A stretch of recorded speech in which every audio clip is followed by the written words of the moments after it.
Привет-привет! Меня зовут Людмила, и с вами Людмила Шпакова в потоке. Сегодняшний наш разбор называется так: почему он так себя ведет?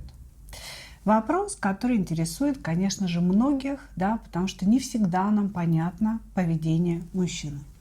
И наш сегодняшний разбор будет на одну позицию, поэтому внимательно, конечно же, слушайте сигнификацию. Значит, что я буду сигнифицировать? Как раз-таки его поведение. Как именно он себя ведет, да, этот непослушный мужчина. Значит, что он делает не так? То есть, что, собственно говоря, вас в этом всем возмущает, удивляет и так далее. Значит, после сигнификации смотрим, что человек к вам чувствует, что он о вас вообще думает, да, и как раз-таки расследуем причины его поведения, почему он так себя ведет. И в конце возьмем с вами, может быть, небольшой совет, да, если так можно сказать, что вам делать, как вам себя вести в ответ. Ну и начинаем, да, недолго думая.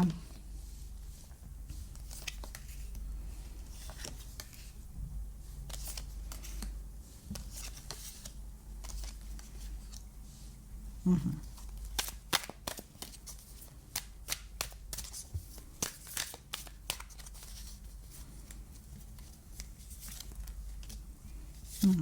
Угу.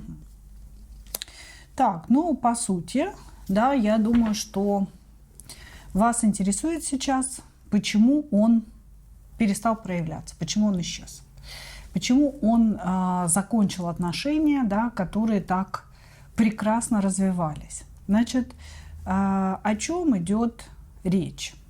Речь идет о том, что мужчина проявлялся в вашу сторону, вроде как с таким, знаете, кубковым интересом, как рыцарь кубков. Он пытался вам понравиться, он делал какие-то, оказывал знаки внимания, делал сигналы, давал сигналы определенные на то, что вы ему нравитесь, на то, что он идет вас завоевывать вроде как, да, но по сути все это были слова.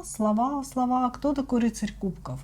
Это человек, который поет на укулелях, да, под вашим окном, поет различные серенады, а когда дело касается вложений, движений, планов и определенности, рыцарь кубков сразу прыгает в кусты.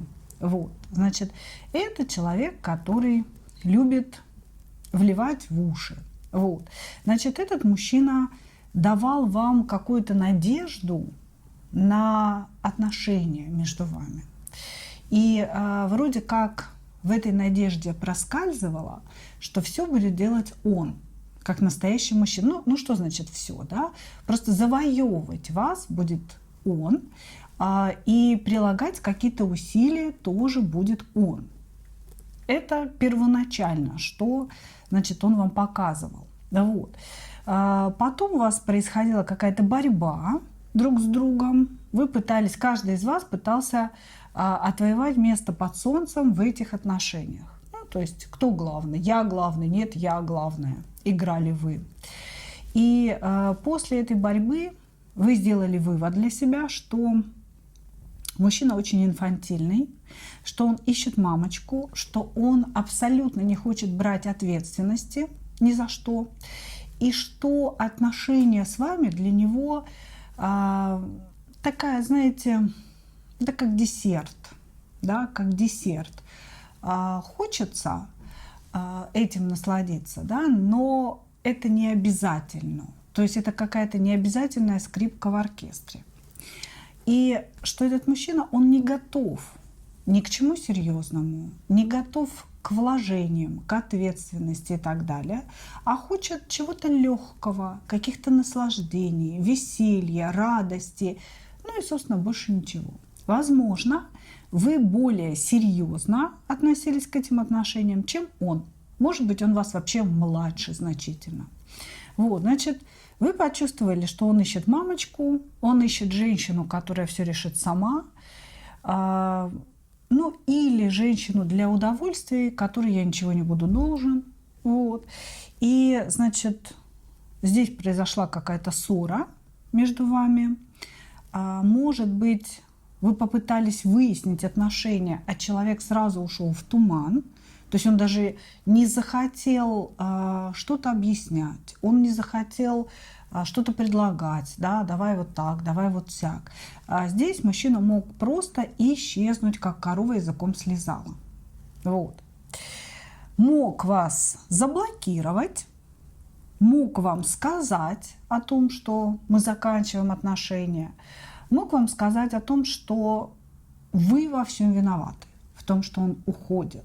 Потому что здесь все-таки 8 кубков у нас, да, а это карта человека, который уходит вроде как с чувствами.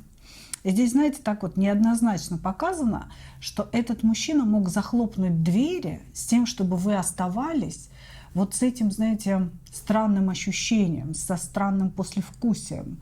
Типа, женщина, ты сама все испортила, ты сама во всем виновата. Я старался для тебя, я все для тебя делал с открытым сердцем, да, а ты не оценила меня, и вот теперь оставайся одна. Вот что-то в этом роде здесь звучит.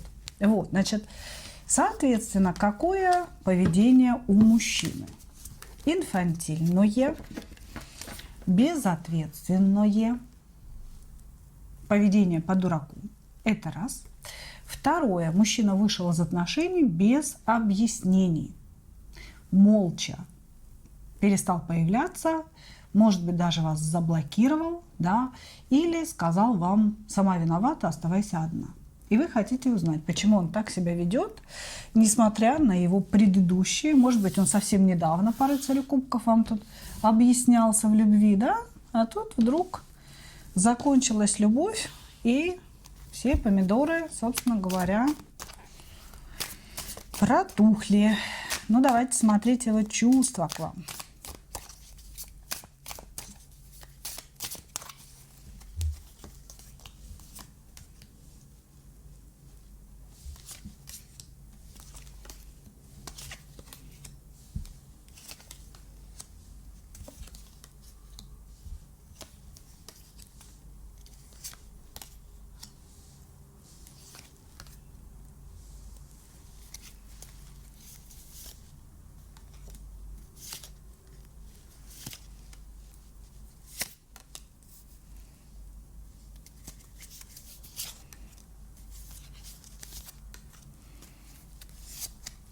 Понимаете, вы для этого мужчины очень такая удобная женщина. Понимаете, все как-то у вас есть, то, что ему нужно. Безусловно, эмоции в вашу сторону присутствуют. 10 кубков, туз кубков. Тут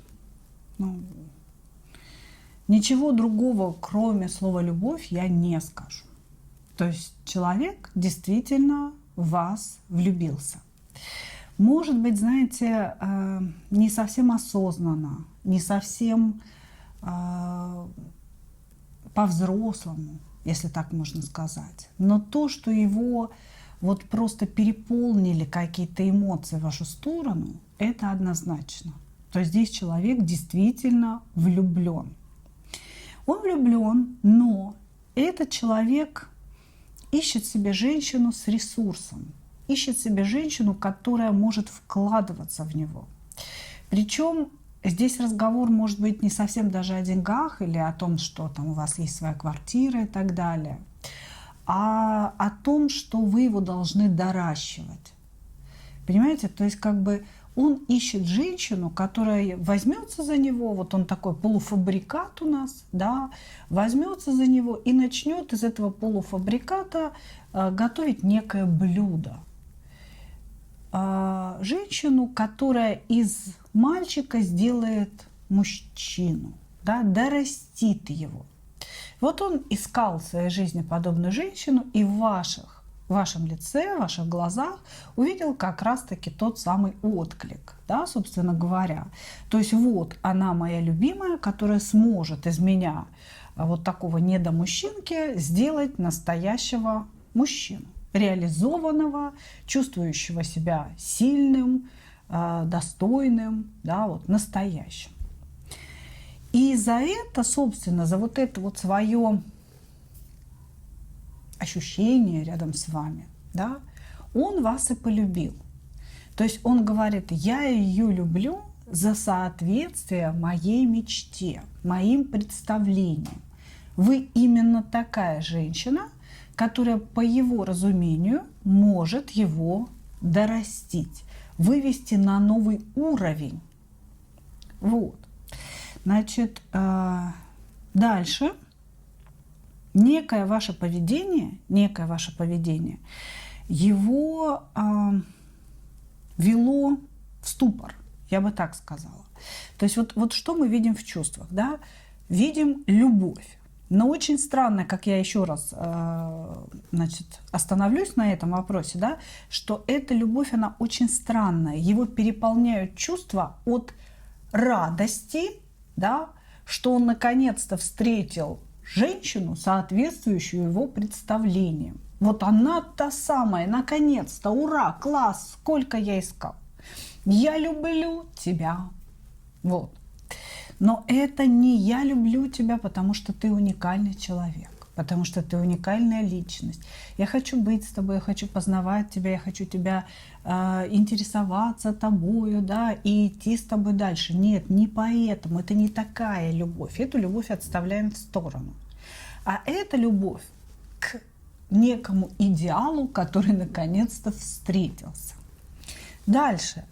Вдруг вот в этом идеале, да, возникли какие-то отрицательные черты. Вы предъявили какие-то претензии, или устроили скандал, или что-то, какой-то серьезный разговор, или высказали какое-то недовольство. И тем самым пошатнули его веру в вас как в идеал.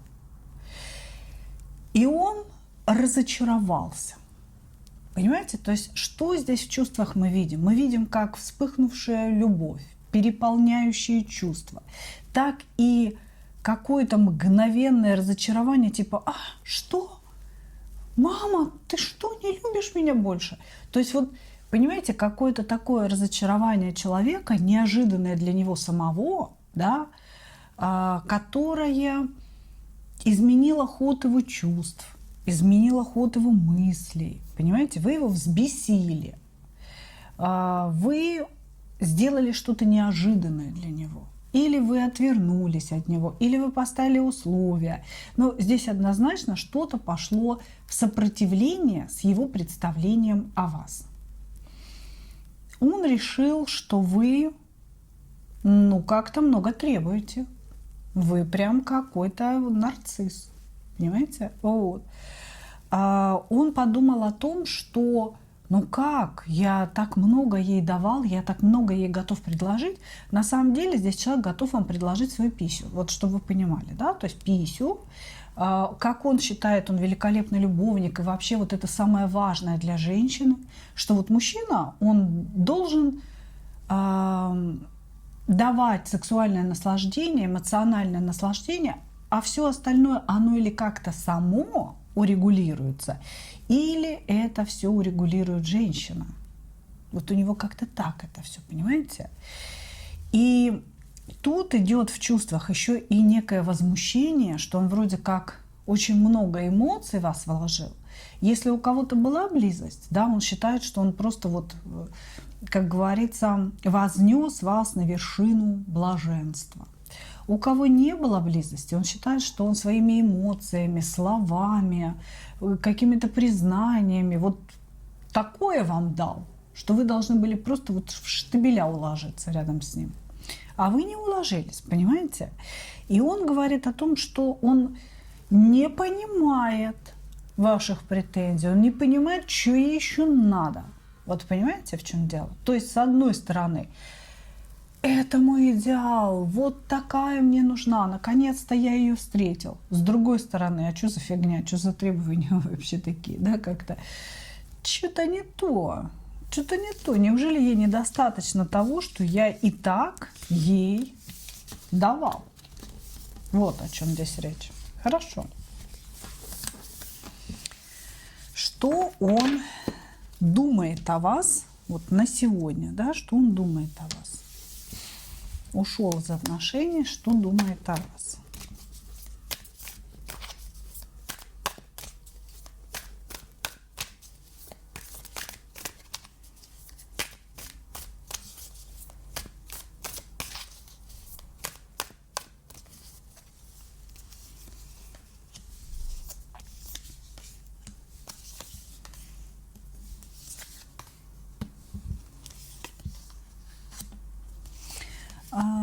что с вами нелегко, но вы должны исправиться.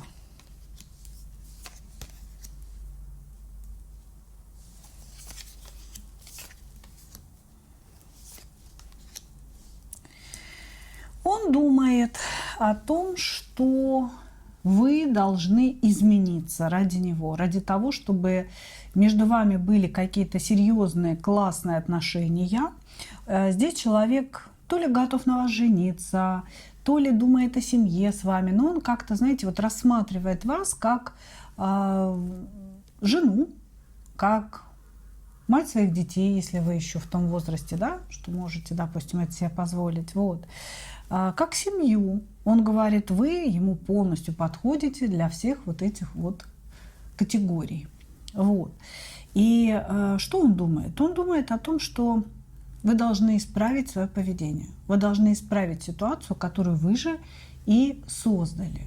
Вы создали какую-то, как он считает, неправильную ситуацию, и вы должны над ней поработать.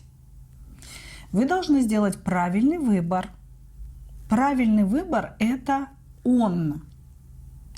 Правильный выбор – это заткнуть за пояс свои ожидания, заткнуть за пояс свои требования и границы, и прийти с повинной к нему, попросить его о том, чтобы он вернулся, и, наконец-то, начать для него что-то делать.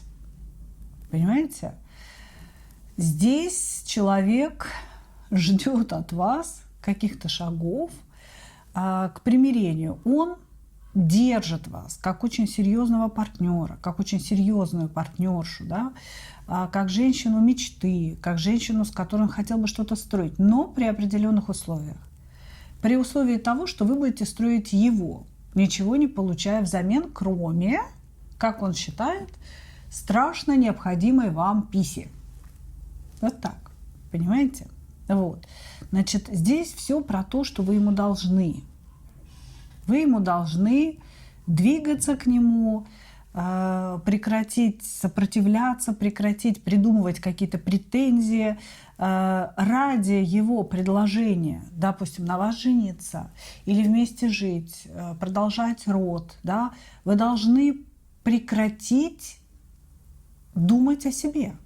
Вы должны прекратить ставить какие-то условия, показывать какой-то свой характер. Понимаете? Полностью нужно забыть о себе и жить только для этого кренделя. Вот так. Вот что он думает. Хорошо.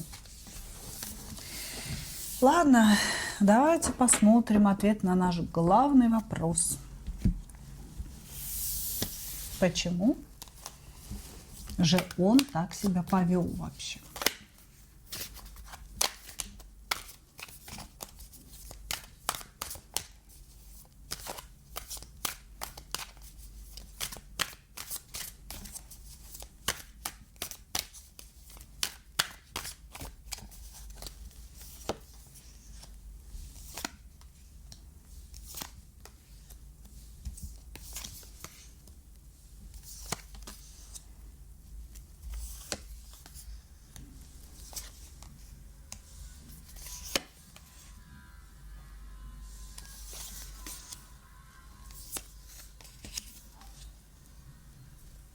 Угу. Вот смотрите, он так себя повел, потому что вы не просоответствовали его представлениям о вас. Значит, как он считает, он сделал все, что было необходимо. Вот в его картине мира он сделал все в ваших отношениях, что только было можно сделать, понимаете? Вот. Вы не оценили. Вы как будто бы дали ему такую ментальную пощечину, а может не совсем ментальную, своим поведением. Здесь человек, понимаете, он как будто бы ошарашен, но он реально не понимает, что он ни хрена для вас не сделал. Он реально не понимает, что это какое-то, знаете, странное требование младенца к тому, чтобы мама ему молока принесла в груди. Вот понимаете, какой-то вот он напоминает мне младенца, который орет: дайте пожрать. Вот я по-другому никак не могу это прочитать. Человек ошарашен вашим поведением, тем, что вы оказались императрицей, тем, что вы за свою ресурсность, за свою красоту, ум, сексуальность потребовали соответствия. Понимаете? То есть он думал, что он просто будет песни петь, слова говорить, да, и этого достаточно для вас. А вы потребовали соответствия своему статусу. Вы ему сказали: слушай, дружочек, я уже не девочка, да, мне уже хочется, чтобы рядом был император. Ну, минимум это король, да, как бы, а так-то лучше, чтобы император. Потому что я императрица, я достойная женщина. И никого я доращивать здесь не собираюсь, никому ничего давать я не собираюсь. Я уже прошла такой длительный путь в своей жизни. Поэтому давай-ка готов вкладываться, готов что-то вносить в наши отношения, вноси, а я подумаю. Вот. То есть вы, скорее всего, сказали вот так, как я говорю, да? Ну, примерно, естественно. А он это воспринял как пощечину. Он это воспринял как: ты чё, охренела, что ли? Понимаете? Он ошарашен вашим поведением. Вот. И на самом деле какие-то ваши требования, какие-то ваши слова очень сильно его унизили и заставили страдать. И он стал думать: но зачем она все портит? Неужели нельзя, чтобы все было легко, чтобы все было понятно? Зачем она усложняет все? Понимаете? То есть он мог вам даже сказать: что ты все усложняешь. Вот. И его поступок, или блокировка, или выход из отношений, обвинение в вас, да, на самом деле это поступок человека, который не знает, как себя вести, не знает, что ему делать. Это какой-то был импульсный поступок, да, вот ногой топнул человек, понимаете? Не знаю даже, как вот это можно вам объяснить. Это не поступок от ума, это не осознанный поступок, это не манипуляция, это не желание вам насолить, вас наказать. Это просто поступок маленького ребенка, который убежал от мамы в толпе где-то, да, чтобы маме было плохо, а на самом деле сделал плохо себе, потому что потерялся. И вообще расплакался посреди площади, не знает, что ему делать. Вот. Здесь во всем кроется глобальная незрелость, неумение коммуницировать, неумение жить, неумение приспосабливаться, понимаете? Именно поэтому он и ищет женщину, которая его выстроит в этом отношении, научит. Вот. Но тут еще такая гордыня, что, знаете, даже если вы соберетесь его достраивать, доучивать до какого-то уровня, да, он еще и тыкать будет, что он сам все знает, и вообще как бы и не надо, не указывай мне, да, как жить. Вот. То есть здесь такой своеобразный очень мальчик. Короче говоря, он так себя повел, потому что воспринял ваши слова, ваше поведение как пощечину. Он был ошарашен вашими требованиями, потому что он считал, что он вкладывался по полной программе. Дальше. Он не умеет себя вести в подобных ситуациях. Он не умеет разговаривать, вести диалог. И поэтому он сделал первое, вот, скажем так, импульсное, что ему пришло. Психанул. Потом он не знает, что делать. То есть сейчас он не знает, что делать. И потом, после того, как он уже психанул, он тоже не знал, что делать. И он не знал, как исправить ситуацию. И не знает до сих пор. Считает, что любит вас. Понимаете? Он говорит: я влюблен, я горю, я готов. Но я не знаю, как исправить эту ситуацию. Я сижу, думаю, но я же не виноват. Я же жертва этой ситуации. Пусть она что-нибудь там делает. Пусть она старается для меня. Понимаете? Очень маленький ребенок. Ну, не знаю, если вы готовы доращивать его. Хорошо. Хорошо. Ну, давайте. Совет для вас. Как же вам себя повести в данной ситуации?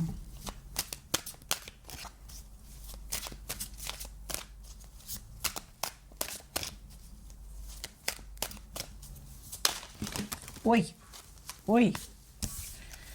Сразу нет. И 5 пентаклей маякнули. И блокирующая карта. Как вам себя повести?